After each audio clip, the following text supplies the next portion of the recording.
Bir kun ertalab oshga taklif qilishdi, nahorga, bilasizlar, o'zbeklarning to'ylarida har xil holatlarda osh berishadi.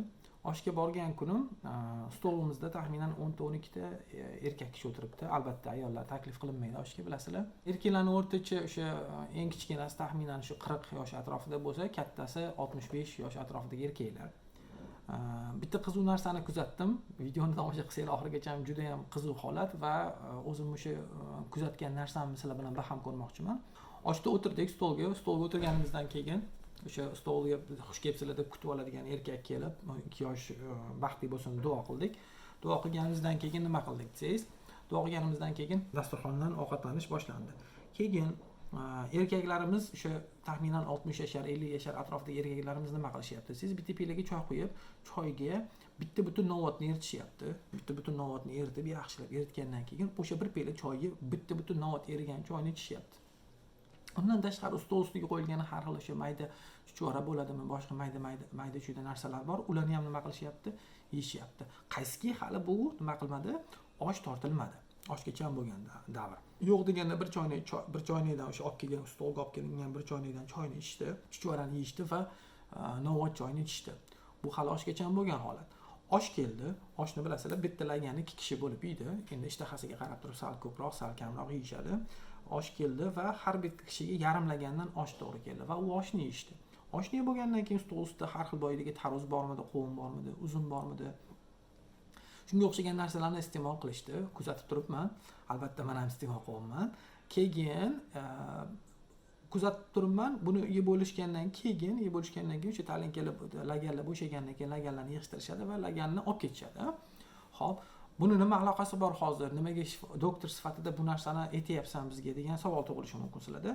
Qarang, bitta narsani to'g'ri tushunaylik. Hozirgi kunda semirish bu butun dunyoning problemasi. Butun dunyoning muammosi. Bundan tashqari qandli diabet, yurak qon tomir kasalliklari, qonda xolesterinning ko'payishi, bo'g'im kasalliklari, aytaylik, har xil o'sha bo'lish mumkin bo'lgan o'sha oshqozon ichak kasalliklari juda ham ko'payib ketgan. Sabab nimaga? Sabab bu hammasi noto'g'ri ovqatlanish bilan bog'liq bo'lgan muammolar. Masalan, aytaylik, 21-asrda keyingi ovqatini aniq qachon yeyishini biladigan odam sifatida ertalabki oshdagi ovqatlanish bu umuman hech qaysi qolipga, hech qaysi mantiqqa sig'dirmaydigan ovqatlanish. Masalan, bitta pila choyga bitta butun novotni eritib ichish, bilasizmi, sahrni, qonda qandingizni qanchalik ko'tarib yuboradi. Aytaylik, balkim ularning ichida ba'zilarini o'zi allaqachon qand bilan og'riydiganlari bor. Qandli diabet bilan. Undan tashqari osh yeyilyapti. Osh bitta porsiya osh yeyilyapti.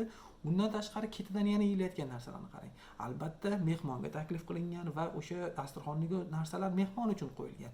Lekin biz ovqat tekin bo'lsa yoki ovqatni bizlarga mehmonga taklif qilingan bo'lsa ham ovqatni chegarasini, me'yorini bilishimiz kerak bo'ladi. Aynan hozirgi holatda, hozirgi osh holatida kuzatgan narsam nima edi desangiz, hozirgi osh holatida biz ovqatlanayotganda xuddi keyingi ovqatimiz qachon ekanligini bilmaydigan darajada qattiq to'yib ovqatlanamiz.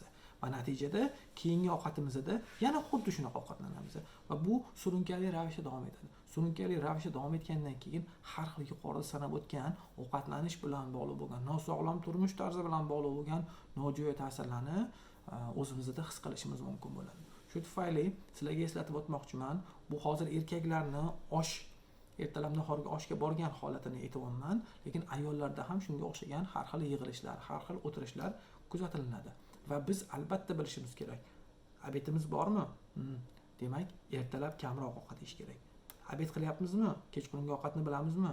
Ha, demak, o'shanga yarasha ovqatlanish kerak. Va biz har doim ovqatdan turib ketayotganimizda bir qancha ishtahamiz saqlanib qolgan holatda turib ketishimiz kerak, toki o'sha bizga ovqat ortiqcha zarar yetkazmasin, ortiqcha vazn bermasin.